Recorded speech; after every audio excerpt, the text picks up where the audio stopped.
तो चलिए प्रिय भक्तगण, आज हम आपको एक कथा का श्रवण करा रहे हूँ जो सुनने मात्र से आपके जीवन में सुख संपत्ति और धन की वर्षा होगी। तो चलिए कथा को प्रारंभ करते हैं। अगर आप ये कहानी सुन रहे हैं तो पूरा सुनिए इस कथा को, आधा अधूरा छोड़कर जाने की गलती मत करिएगा, क्योंकि इस पवित्र कथा को पूरा सुनने से मनचाहा फल की प्राप्ति होगी। इसलिए इस कथा को पूरा सुने। आप शिव भक्त हैं तो भोलेनाथ का अनादर न करे। श्रद्धालुओं, इंसान अपने पापों का प्रायश्चित कैसे करे? फिर माता पार्वती कहती हैं, शिव पुराण के अनुसार भगवान भोलेनाथ समय समय पर जीवों के कल्याण हेतु धरती पर अवतरित होते रहे हैं। इन 12 स्थानों पर स्थित शिवलिंग को ज्योतिर्लिंग के रूप में पूजा जाता है। यह 12 ज्योतिर्लिंग इस प्रकार है: सोमनाथ, मल्लिकार्जुन, महाकालेश्वर, ओंकारेश्वर, केदारनाथ, भीमाशंकर, काशी विश्वनाथ, त्र्यंबकेश्वर, वैद्यनाथ, नागेश्वर, रामेश्वर और कृष्णेश्वर। मान्यताओं के अनुसार जो व्यक्ति सावन माह में प्रतिदिन सुबह और शाम के समय भगवान शिव के इन 12 ज्योतिर्लिंगों का नाम लेता है, उसके जन्म जन्मांतर के पाप नष्ट हो जाते हैं और उसे निरोगी शरीर की प्राप्ति होती है। फिर माता पार्वती कहती हैं, आज मैं आप सभी को सोमनाथ ज्योतिर्लिंग की कथा सुनाने जा रही हूँ। आइए शुरू करते हैं। शिव महापुराण के अनुसार सोमनाथ ज्योतिर्लिंग सभी ज्योतिर्लिंगों में सबसे पहले स्थापित हुआ था, जिसे स्वयं चंद्रदेव ने बनाया था। चंद्रदेव का एक नाम सोम भी है, इसलिए इस ज्योतिर्लिंग का नाम सोमनाथ पड़ा। ओम नमः शिवाय। दक्ष प्रजापति की 6 पुत्रियां थी, जिनमें से 27 का विवाह चंद्रदेव के साथ हुआ था, लेकिन चंद्रदेव अपनी 27 पत्नियों में से केवल रोहिणी से ही प्रेम पूर्वक व्यवहार करते थे। चंद्रदेव के इस व्यवहार से दक्ष प्रजापति की अन्य 26 पुत्रियां बहुत असंतुष्ट रहती थी। उन्होंने अपने साथ हो रहे इस भेदभाव के बारे में अपने पिता से शिकायत की। दक्ष प्रजापति ने चंद्रदेव को समझाने की बहुत कोशिश की, परंतु रोहिणी के प्रेम में मग्न चंद्रदेव पर इसका कोई असर नहीं हुआ। अंततः क्रोधित होकर दक्ष ने चंद्रदेव को क्षय रोग से ग्रसित होने का श्राप दे दिया। इस श्राप के कारण चंद्रदेव तुरंत ही क्षय रोग से पीड़ित हो गए। उनके बीमार पड़ते ही पृथ्वी पर उनका सारा काम रुक गया और हर तरफ हाहाकार मच गया। चंद्रदेव खुद भी बहुत दुखी और चिंतित रहने लगे। उनकी इस हालत को देखकर इंद्र और बाकी देवता, साथ ही वशिष्ठ और अन्य ऋषि ब्रह्मा जी के पास गए। सारी बातें सुनने के बाद ब्रह्मा जी ने कहा, अब जो हुआ उसे बदला नहीं जा सकता, इसलिए इसके समाधान के लिए मैं तुम्हें एक उपाय बताता हूँ। चंद्रदेव सभी देवताओं के साथ प्रभास नामक क्षेत्र में जाकर महामृत्युंजय मंत्र का विधिपूर्वक अनुष्ठान करते हुए भगवान शिव की आराधना करें। अपने सामने भगवान शिव के शिवलिंग की स्थापना करें और वहां तपस्या करें। ऐसा करने से भगवान शिव प्रसन्न होकर उन्हें रोग मुक्त कर देंगे। ब्रह्मा जी की आज्ञा के अनुसार चंद्रदेव सभी देवताओं के साथ प्रभास क्षेत्र में चले गए। वहां जाकर उन्होंने 6 महीने तक निरंतर भगवान शिव की तपस्या की और महामृत्युंजय मंत्र से भगवान शिव का पूजन किया। उन्होंने 10 करोड़ बार महामृत्युंजय मंत्र का जाप किया और ध्यान मग्न होकर वहां खड़े रहे। उनकी तपस्या देखकर भक्त वत्सल भगवान शिव प्रसन्न होकर उनके सामने प्रकट हुए और बोले, चंद्रमा, तुम चिंता मत करो, मेरे आशीर्वाद से तुम शाप से मुक्त हो जाओगे और प्रजापति दक्ष के वचनों की रक्षा भी होगी। कृष्ण पक्ष में तुम्हारी 11 कलाएं घट, लेकिन शुक्ल पक्ष में वे फिर से बढ़ेंगी। इस प्रकार प्रत्येक पूर्णिमा को तुम पूर्ण रूप प्राप्त करोगे। भगवान शिव से ऐसा वरदान पाकर चंद्रदेव प्रसन्न हो गए और फिर से 10 दिशाओं में अपनी सुधा बरसाने लगे, जिससे सभी जीव प्रसन्न हो गए। शाप मुक्त होकर चंद्रदेव ने अन्य देवताओं के साथ मिलकर भगवान शिव से प्रार्थना की कि वे माता पार्वती के साथ सदा के लिए समस्त प्राणियों के उद्धार हेतु यहाँ निवास करें। भगवान शिव ने चंद्रदेव की इस प्रार्थना को स्वीकार किया और ज्योतिर्लिंग के रूप में माता पार्वती के साथ प्रभास क्षेत्र में रहने लगे। सौराष्ट्र में स्थित प्रभास क्षेत्र में इस सोमनाथ ज्योतिर्लिंग की महिमा महाभारत, श्रीमद् भागवत तथा स्कंद पुराण में भी विस्तार से बताई गई है। चंद्रमा का एक नाम सोम भी है। चंद्रदेव ने भगवान भोलेनाथ को अपना स्वामी मानकर यहाँ तपस्या की थी। उन्हीं के नाम पर भगवान भोलेनाथ सोमेश्वर कहलाए और सोमनाथ के नाम से तीनों लोकों में विख्यात हुए। जो मनुष्य सोमनाथ का पूजन करते हैं उन्हें सभी प्रकार के रोगों से मुक्ति मिल जाती है। तीनों लोकों के स्वामी साक्षात भगवान शंकर सोमनाथ ज्योतिर्लिंग में विद्यमान है, जिसके दर्शन मात्र से भक्तों के जन्म मरण के सारे पाप और दुष्कृतम भंडारी की जय। फिर माता पार्वती कहती है, आज हम आप सभी को एक बहुत ही सुंदर और महत्वपूर्ण ज्ञान देने जा रही हूँ कि अपने पापों का प्रायश्चित कैसे करें। सबसे पहले भगवान शिव का वंदन करते हैं। ओम नमः शिवाय। उन्हीं तथागत भगवान शिव को मेरा कोटि कोटि चरणों में साष्टांग प्रणाम। फिर माता पार्वती कहती हैं, अब बताएंगे कि कैसे चाहे भूल से जानबूझकर या किसी भी प्रकार से किए गए पापों का प्रायश्चित किया जाए। इस पूरे प्रवचन को ध्यान से सुनिए। इसके बाद आप अपने पापों को धो सकते हैं और उनका प्रायश्चित कर सकते हैं। देखिए, इंसान के जीवन में एक दिन मृत्यु का समय अवश्य आएगा। मृत्यु शैया पर जब इंसान होंगे, अगर इंसान ने बहुत सारे पाप किए हैं तो वे पापी विचार इंसान को घेर लेंगे। भगवान शिव ने इसका एक उदाहरण दिया है। मान लीजिए कि एक पहाड़ है और उसके सामने एक व्यक्ति पूर्व दिशा की ओर मुंह करके बैठा है। जब सूरज उगता है तो वह पूर्व से उगता है और पश्चिम में जाकर पहाड़ के पीछे छिप जाता है। जब सूरज पहाड़ के पीछे जाता है तो उसकी छाया उस व्यक्ति पर पड़ती है और उसे ढक लेती है। उसी प्रकार जीवन में जब कोई व्यक्ति बहुत पाप करता है तो पापी विचार उसे घेर लेते हैं और उसे ढक लेते हैं। इसलिए याद रखिए, एक दिन इंसान की मृत्यु का दिन जरूर आएगा। यदि इंसान ने अपने जीवन में बहुत पाप किए हैं तो पापी विचार उसे घेर लेते हैं और पश्चाताप करने के बाद मृत्यु के पश्चात उसे नरक जैसी स्थिति में जन्म लेना पड़ता है। सभी व्यक्ति के लिए ये दिन निश्चित रूप से आता है। इसलिए अब तक किए गए पापों का प्रायश्चित कैसे करें और उस भयंकर अवस्था से कैसे बचे। फिर माता पार्वती कहती है, कुछ लोग कहते हैं कि पुण्य और पाप का फल नहीं होता। खुद सोचिए, अगर पाप का फल नहीं होता तो इस दुनिया में कोई अंधा, गूंगा, लंगड़ा, विकलांग, मूर्ख, श्रीमान, सुंदर या कुरूप क्यों होता। बुरे कर्मों के कारण जो व्यक्ति अंधा होता है उसने पिछले जन्मों में किसी की आंखें अंधी की होंगी, इसलिए इस जन्म में उसकी आंखें नहीं है। जिसने पिछले जन्मों में किसी के हाथ पैर काटे वह इस जन्म में लंगड़ा या बिना हाथ के जन्म लेता है। जो दूसरों को विकलांग बनाता है वह इस जन्म में विकलांग के रूप में जन्म लेता है। क्या आप लोग नहीं देखते कि इस संसार में ऐसे व्यक्ति होते हैं? ये सब पाप का ही फल है। इस दुनिया में कोई पागल है, मूर्ख है, जिनमें ज्ञान नहीं है। पिछले जन्म में जो व्यक्ति बहुत नशा करता था वह इस जन्म में पागल के रूप में जन्म लेता है, क्योंकि नशे के कारण उसका मस्तिष्क खराब हो जाता है। ये सब पाप के कर्मों का ही परिणाम होता है। पाप का फल हमेशा पाप ही होता है। इसलिए मनुष्य लोक में इतनी भिन्नता है, क्योंकि कुछ लोग बहुत गरीब हैं जो पिछले जन्मों में दान नहीं देने के कारण पाप का फल भुगत रहे हैं। इसी वजह से इस संसार में इतनी विविधता देखने को मिलती है। तो अब इंसान को क्या करना चाहिए? पाप हो गया है, अब उसका प्रायश्चित कैसे किया जाए, यही हम जानने वाले हैं। देखिए, इस दुनिया में सभी लोगों को अच्छे लोगों का साथ नहीं मिलता है। बचपन से अच्छे मित्रों की संगति ना मिलने के कारण या बुरे मित्रों की संगति मिलने के कारण पाप हो जाता है। बहुत से लोग पूछते हैं कि अच्छे आचरण कहाँ है, और वे बुरे वातावरण में पड़ने और बुरे मित्रों के साथ रहने के कारण पाप कर बैठते हैं। कुछ लोग चोरी कर चुके होंगे, कुछ हत्या, कुछ व्यभिचार, कुछ लड़कियों को लूट चुके होंगे और कुछ लोगों को धोखा देकर पैसा कमा चुके होंगे। इस प्रकार से अलग अलग पाप कर्म कई लोगों से हो चुके होंगे। शायद आपसे भी हुआ होगा। क्यों? क्योंकि बचपन से ही अच्छे लोगों का साथ नहीं मिला होगा, अच्छे मित्रों की संगति नहीं मिलने के कारण ऐसा हुआ होगा।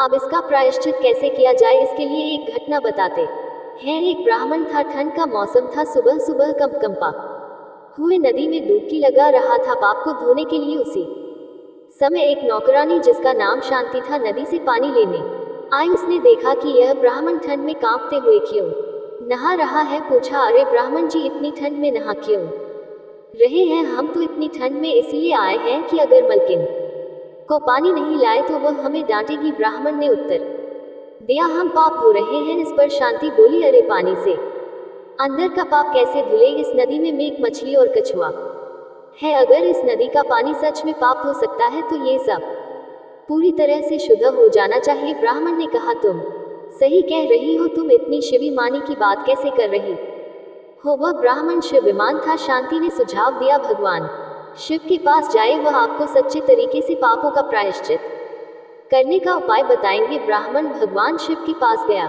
और उनका उद्धार हुआ। भगवान शिव ने उसे बताया कि पाप को पानी से धोया नहीं जा सकता। उन्होंने एक घटना का उल्लेख किया जिसमें एक ब्राह्मण भगवान शिव से कहता है, हम रात को जो पाप करते हैं उसे सुबह नदी में नहाकर धो डालते हैं और दिन भर जो पाप करते हैं उसे शाम को नदी में नहाकर धोते हैं। भगवान शिव ने उसे बताया, तुम अज्ञानता के कारण ऐसा कर रहे हो। भगवान शिव ने पाप को धोने का सही तरीका बताया। ये तरीका बहुत सुंदर है और इसे एक सूत्र के माध्यम से बताया गया था। पचरोहिणी नाम का एक ब्राह्मण पूर्णिमा के दिन नया वस्त्र पहनकर और हाथ में घास लेकर जा रहा था। भगवान शिव ने एक ब्राह्मण को नए कपड़े पहनकर जाते हुए देखा और पूछा, अरे ब्राह्मण, तुम यह नए कपड़े पहनकर कहाँ जा रहे हो? आज ब्राह्मणों के घर में कोई विशेष दिन है क्या? ब्राह्मण ने उत्तर दिया, आज पाप को धोने का दिन है। भगवान शिव ने पूछा, अच्छा बताओ, पाप को कैसे धोते हो?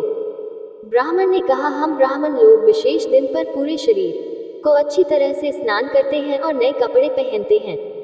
इसके बाद जमीन को गोबर से लीपकर उस पर घास बिछाते हैं और उस घास पर सोते हैं। रात में 3 बार उठकर अग्निकुंड के पास जाकर हाथ जोड़कर अग्निदेव से कहते हैं, हे अग्निदेव, मैं अपने पाप को धोता हूँ। हर बार अग्निदेव के समक्ष घी आदि अर्पित करते हैं। इस प्रकार हम अपने पाप को धोते हैं।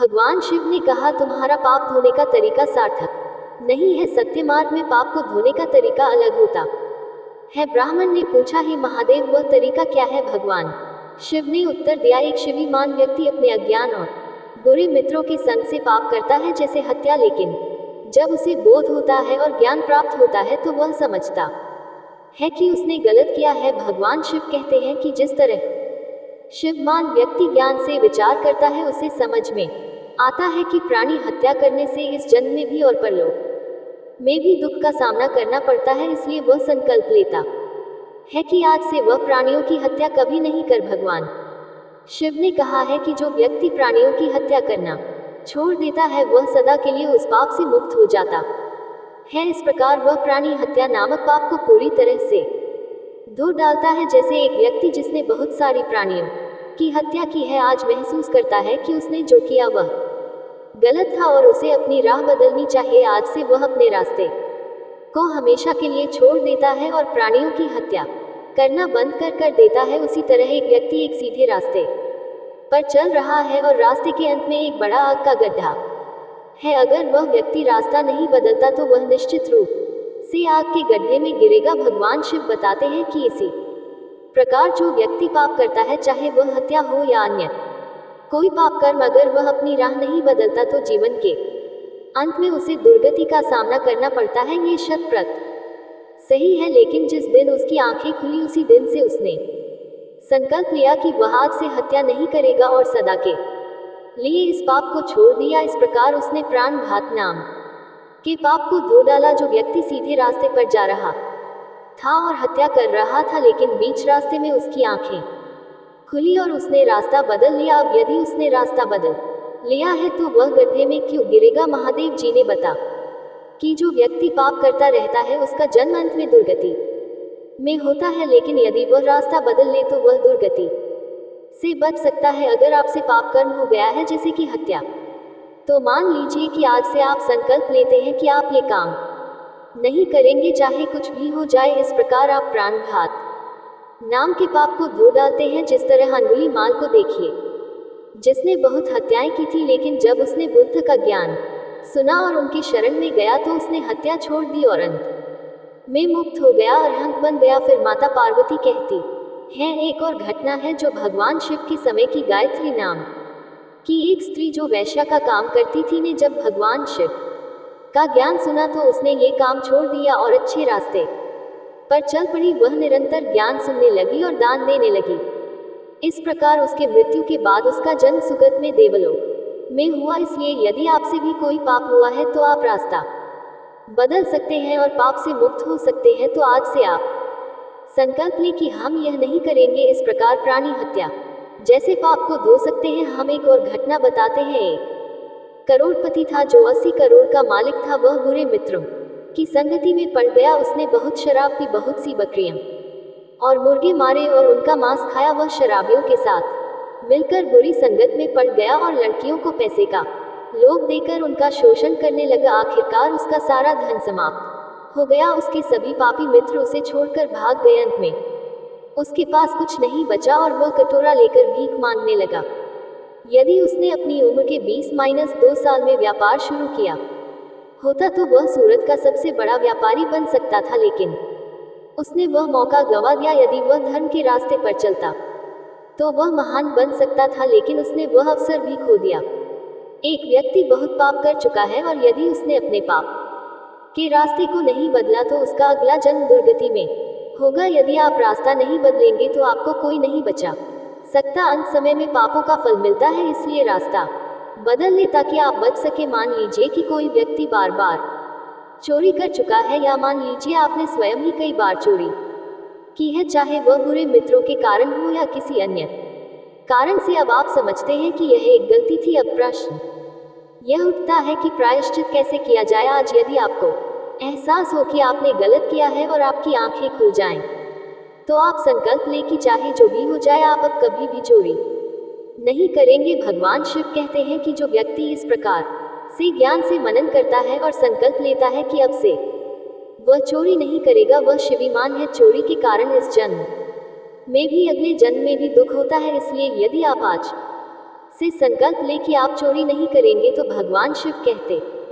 हैं कि इस प्रकार वह व्यक्ति अपने पाप को धो डालता है और उसका पाप मिट जाता है। ये जो संकल्प लेता है वह सही मार्ग पर चलता है। जैसे कि एक समय भगवान शिव के समय में दो चोर थे। वे जहाँ शिव शिष्य प्रवचन देते थे वहाँ चोरी करते थे। वे प्रवचन सुनने आने वाले लोगों के बीच जाते और उनकी जेब काटते थे। एक दिन उनमें से एक चोर को पीछे बैठना पड़ा और उसने प्रवचन सुना। उसकी आंखें खुल गई और उसने समझा कि जो वह कर रहा था वह गलत था। उस दिन उसने संकल्प लिया कि अब वह कभी चोरी नहीं करेगा और सही रास्ते पर चल पड़ा। इस प्रकार उसने अपना जीवन बदल लिया और अंत में दुर्गति से बच गया। वह चोर बदल गया और सही मार्ग पर चलने लगा। इस प्रकार आप भी संकल्प ले और सही मार्ग पर चले। तो आज से आप संकल्प ले कि हम कभी चोरी नहीं करेंगे, चाहे प्राण ही क्यों न चले जाएं। आप इस पाप को धो डालेंगे और आपका पाप धो जाएगा। ये पाप पानी से नहीं धो सकता, न ही आग बुझाने से। ये केवल एक ही तरीका है। भगवान शिव जी ने बताया कि अगर किसी से बहुत गलत काम हो गया है तो वह भी पाप है। कई लोगों से यह हो जाता है और अंत में वे पूछते हैं कि हम क्या करें। तो अगर आपसे भी यह गलती हो गई है और आज आपको एहसास हो रहा है कि आपने जो किया वह गलत था, तो आज से संकल्प लें कि हम ऐसे पाप का विचार नहीं करेंगे। भगवान शिव ने बताया कि संकल्प लेकर इससे अलग हो सकते हैं। भगवान शिव ने कहा है कि यह पाप का विचार जैसे सीधे रास्ते के अंत में आग का गड्ढा है, लेकिन अगर आज से आप इसे छोड़ दें और रास्ता बदल लें तो आप उस आग के गड्ढे से बच जाएंगे और दुर्गति से भी। यही है पाप को धोने का तरीका। भगवान शिव के समय भी एक घटना थी। अनाथ पिंडिक सेठ का एक बहन का बेटा बहुत सुंदर था, इतना कि लड़कियां उसकी ओर आकर्षित हो जाती थी। ये लड़का बहुत सुंदर था और इसका नाम खेमकनान था। अपनी सुंदरता के कारण उसकी बुरी आदतें बन गई और वह अनेक लड़कियों तथा दूसरों की स्त्रियों के बारे में गलत विचार करने लगा। रात में भी यह सब करता था। एक बार राजपुरुषों ने जो रात में पहरा देते थे उसे पकड़ा। जब वह बुरे विचार कर रहा था तब उसे पकड़कर राजा के पास ले गए। राजा ने देखा कि यह खेमकरण है और तुम ऐसा नीच काम कर रहे हो। आज के बाद ये काम मत करना। हालांकि उसकी आदतें इतनी छोटी नहीं थी कि आसानी से छूट जाती। वह बुरे विचारों में ही लगा रहा। दूसरी बार पकड़ा गया तो समझाया गया, तीसरी बार फिर पकड़ा गया तब भी समझाया गया। चौथी बार पकड़े जाने पर राजा ने सेठ को बताया कि आपका बहन का बेटा ऐसा काम कर रहा है। सेठ जी उसे भगवान शिव के पास ले गए और बोले, भगवान आप ही इसका उद्धार करें, इसे बुरी आदत लग गई है। भगवान शिव ने कहा, ये सुंदरता पिछले जन्म में गुस्सा न करने के कारण मिली है, पर इसका दुरुपयोग मत करो। दुरुपयोग करने पर मृत्यु के बाद बहुत दुख भोगना पड़ेगा। भगवान शिव ने उसे समझाया कि यह बुरा कार्य 4 कारणों से हानिकारक है। पहला, इससे बहुत पाप मिलता है। दूसरा, लोग जान जाएंगे तो निंदा और बदनामी होगी। तीसरा, मृत्यु के बाद नरक में बहुत दुख भोगना पड़ेगा। भगवान शिव के ज्ञान से उसकी आंखें खुल गई, उस सुंदर लड़के खेमकरण। इसलिए यदि आज आपकी आंखें खुल रही हैं तो आप भी संकल्प लीजिए कि आप ऐसे दुष्कर्म और बुरे विचार नहीं करेंगे। तभी आप इस पाप को धो सकते हैं, नहीं तो ये बहुत मुश्किल है। मृत्यु के बाद कोई आपकी मदद नहीं कर सकता। आपकी सुंदरता भी बुढ़ापे के साथ समाप्त हो जाएगी। आपकी सुंदरता भी लकर राख हो जाएगी। आपके माता पिता आपको छोड़ देंगे, संपत्ति भी छोड़नी पड़ेगी। लेकिन पाप बहुत बुरा फल देता है और बहुत दुख भोगना पड़ता है, यह मृत्यु की सच्चाई है। इसलिए जब आप ये समझ रहे हैं तो आज से ही संकल्प लें कि हम ये गलत काम नहीं करेंगे।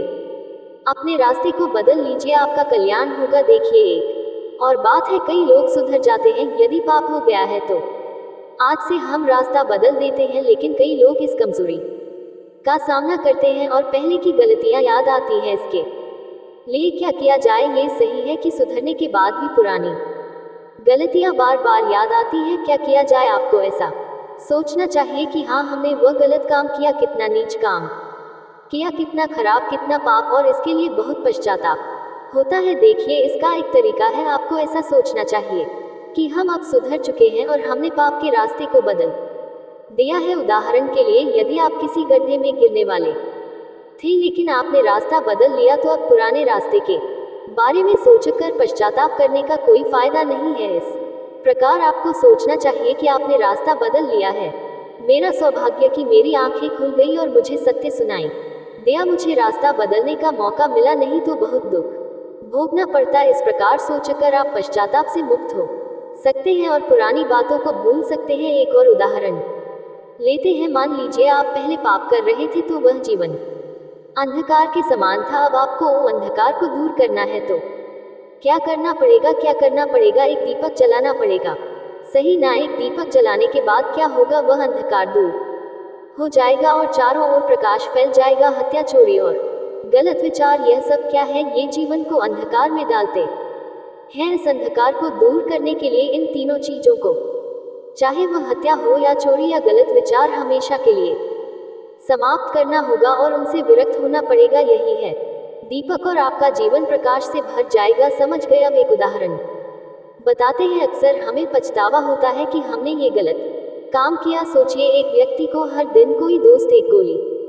देता है। वह व्यक्ति सोचता है कि यह गोली उसे ताकतवर बनाएगी, लेकिन एक दिन एक शुभ चिंतक या अच्छा डॉक्टर उसे बताता है कि यह गोली ताकतवर बनाने के लिए नहीं, बल्कि उसे पागल बनाने के लिए है। उस व्यक्ति की आंख खुल जाती है। अब उसे क्या करना होगा? उसे वह गोली छोड़नी पड़ेगी। अब सोचिए, अगर उसने वह गोली छोड़ दी तो क्या पिछली गलती के बारे में सोचने का कोई फायदा है? नहीं। उसे खुश होना चाहिए कि उसे किसी ने सही रास्ता दिखाया और पागल होने से बचा लिया।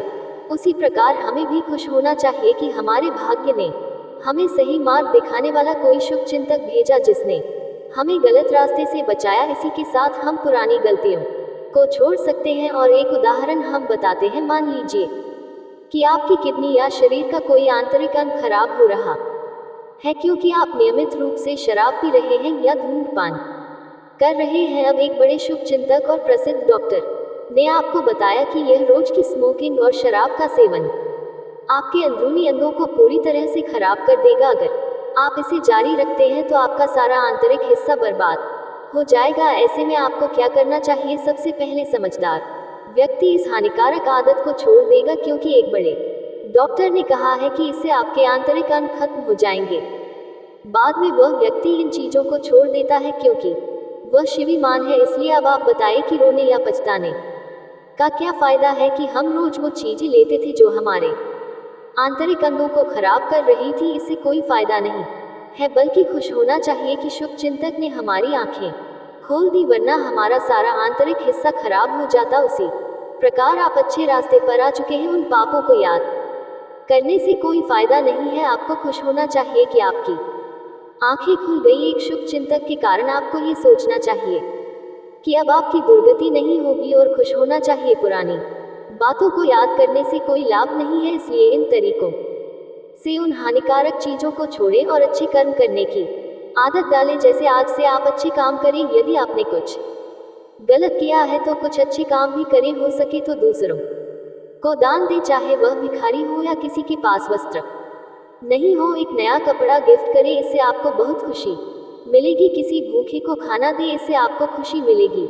या हो सके तो किसी के पास चप्पल नहीं हो तो उसे एक नया चप्पल गिफ्ट करें। किसी को पेन, पेंसिल या कलम गिफ्ट करें, इससे आपको भी खुशी मिलेगी और आपका जीवन सही दिशा में आगे बढ़ेगा। अगर कोई पढ़ना चाहता है तो उसे 1 महीने की फीस दे दीजिए। इस प्रकार से सोच समझकर करने से आप पुण्य कर्म करेंगे। आपको अंदर से बहुत खुशी महसूस होगी। इसे करके देखिए, आपको बहुत प्रसन्नता होगी। इस प्रकार से पुण्य कर्म करते रहिए, जितना संभव हो सके पुण्य कर्म करेंगे। ऐसा करने से बुरे विर मन में नहीं आएंगे, क्योंकि आप अच्छे कर्म कर रहे होंगे। आपके मन में बार बार यह विचार आएगा कि आपने यह अच्छा काम किया, वह अच्छा काम किया। अगर आप किसी को नए कपड़े देंगे तो जब वह व्यक्ति उन्हें पहने तो आपके दिल में बहुत खुशी होगी, यह सोचकर कि आपने वह कपड़ा दान दिया। आपको अंदर से प्रसन्नता महसूस होगी। अब इसे करके देखिए। भगवान शिव के समय की एक कहानी सुनिए। मल्ली नाम की एक औरत थी जिसने जीवन में बहुत पुण्य कर्म किए थे,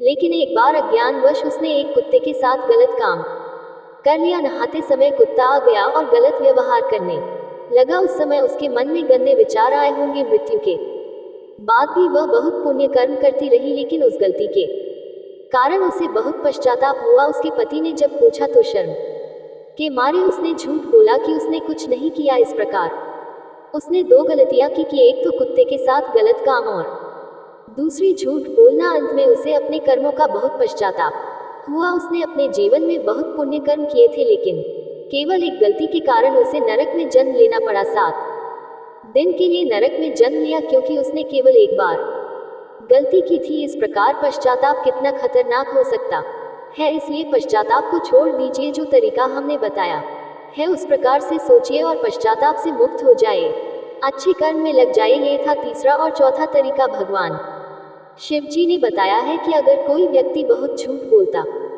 है तो उसे समझ में आने पर संकल्प लेना चाहिए कि अब से वह झूठ नहीं बोलेगा। इस प्रकार झूठ नाम का पाप हो जाता है। भगवान शिव जी का तरीका बहुत सुंदर है, दूसरा कोई तरीका नहीं है। भगवान शिव के शरण का महत्व और उनके त्रिशरण को समझाते हुए यह एक नौक की तरह है। मान लीजिए कि आपने कोई पाप कर्म किया है जो एक बड़े पत्थर के समान है। यदि आप उस पत्थर को सागर में सीधे डालेंगे तो वह डूब जाएगा, चाहे वह छोटा पत्थर हो या बड़ा। लेकिन उसी बड़े पत्थर को एक बड़ी नौक पर रखा जा सकता है और वह पार ले जाया जा सकता है। भगवान शिव की शरण एक ऐसी नौक के समान है जो आपके सबसे बड़े पाप को भी धोकर आपको पार ले जा सकती है। अंगुलीमाल जैसे भक्त कहते हैं कि यदि कोई अपने पाप कर्मों को पुण्य और कुशल कर्मों के बल से दबा देता है तो वह पूरी दुनिया को आलोकित करता है, जैसे पूर्णिमा की रात में बिना बादलों का चांद चमकता है। यह एक सुंदर उदाहरण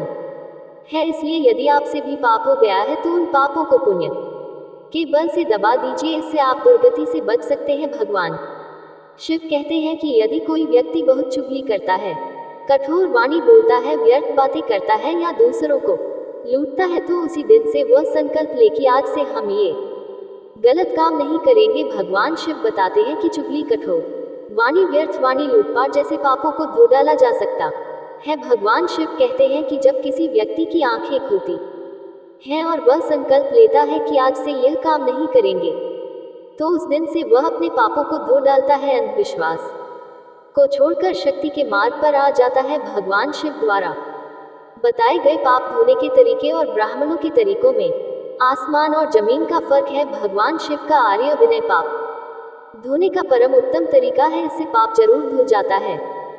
भगवान उल्टे को सीधा कर देते हैं, भटके को मार्ग दिखाते हैं और सत्य का मार्ग बताते हैं। भगवान शिव की शरण में जाने से पाप धोए जा सकते हैं। तो आज तक जो भी पाप कर्म आपसे हो गए हैं, चाहे वह हत्या, चोरी, दुष्कर्म या विचार में ही क्यों ना हो, आपको इसका फल जरूर मिलेगा। हत्या, चोरी, झूठ, चुगली या लूटपाट जैसी बुरी आदतें अगर आप में है तो ये याद रखें कि इसका परिणाम अवश्य मिलेगा। इसलिए आज ही अपने रास्ते को बदल ले। आज से यह सोचे कि आप इन बुरे रास्तों को छोड़ रहे हैं। वह रास्ता जो आपको सीधा गड्ढे में ले जाएगा, आग के गड्ढे में, उसे बदल ले। भगवान शिव कहते हैं कि जो अपने रास्ते को बदल देता वह दुर्गति में जन्म नहीं लेता। इसलिए अगर आज तक आपसे पाप हो गया है तो आज से अच्छे रास्ते पर आ जाए। अपने जीवन को पुण्य से भरिए, अलग अलग अच्छे काम करके। जब आपका अंत समय आएगा तो आपके पुण्य कर्म आपको बचा लेंगे और आपकी मृत्यु के बाद आपका जन्म एक सुखी स्थान पर होगा। यदि आपने पापी रास्ते को नहीं बदला तो अंत समय में आपके पाप ही आपको दबा लेंगे और मृत्यु के बाद आपको बहुत दुख झेलना पड़े। ये समझ ले कि पापों का प्रायश्चित कैसे करना है। हम आशा करते हैं कि भगवान शिव के आशीर्वाद से आप सभी अपने पाप कर्मों को भुलाकर आज ही रोक दे, अपनी गलतियों का एहसास करके आज से अपने रास्ते को बदले और पुण्य के मार्ग पर चले। नमो शिवाय। शिव पुराण के अनुसार सोमनाथ ज्योतिर्लिंग भगवान शिव का प्रथम ज्योतिर्लिंग है। इसकी स्थापना की कथा पुराणों में इस प्रकार वर्णित है। प्रजापति दक्ष ने अपनी सभी 27 पुत्रियों का विवाह चंद्रमा से किया, जिससे वे बहुत प्रसन्न हुए। चंद्रमा ने दक्ष की पुत्रियों को पत्नी के रूप में पाकर बहुत शोभा प्राप्त की और सभी कन्याएं भी इस विवाह से प्रसन्न थी।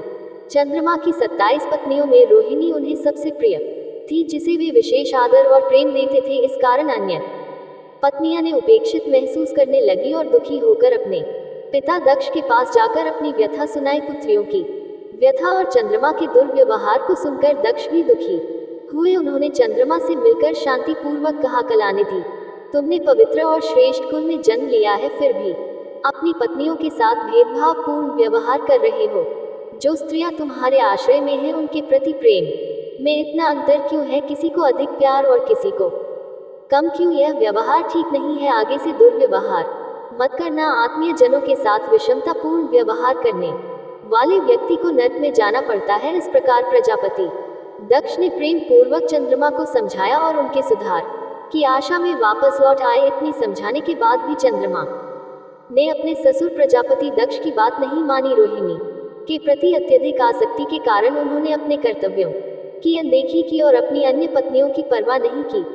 दूसरी बार समाचार मिलने पर प्रजापति दक्ष अत्यंत दुखी हुए। वे फिर से चंद्रमा के पास गए और उन्हें उत्तम नीति के माध्यम से समझाने लगे। दक्ष ने चंद्रमा से न्यायपूर्ण व्यवहार करने की प्रार्थना की। बार बार अनुरोध करने पर भी जब चंद्रमा ने उनकी बात नहीं मानी तो दक्ष ने उन्हें शाप दे दिया। दक्ष ने कहा कि मेरे बार बार आग्रह करने के बाद भी तुमने मेरी अवज्ञा की है, इसलिए तुम्हें क्षय रोग हो जाए। दक्ष के शाप देते ही चंद्रमा क्षय रोग से ग्रसित हो गए। उनके क्षीण होते ही सर्वत्र हाहाकार मच गया। सभी देवता और आर्ष चिंतित हो गए। परेशान चंद्रमा ने अपनी अस्वस्थता और उसके कारणों की सूचना इंद्र आदि देवताओं और अर्षियों को दी। इसके बाद इंद्र आदि देवता और वशिष्ठ आदि अर्षियों की सहायता के लिए ब्रह्मा जी की शरण में गए। ब्रह्मा जी ने कहा कि जो घटना हो गई है उसे भुगतना ही है, क्योंकि दक्ष के निश्चय को बदला नहीं जा सकता। इसके बाद ब्रह्मा जी ने देवताओं को एक उत्तम उपाय बताया। ब्रह्मा जी ने कहा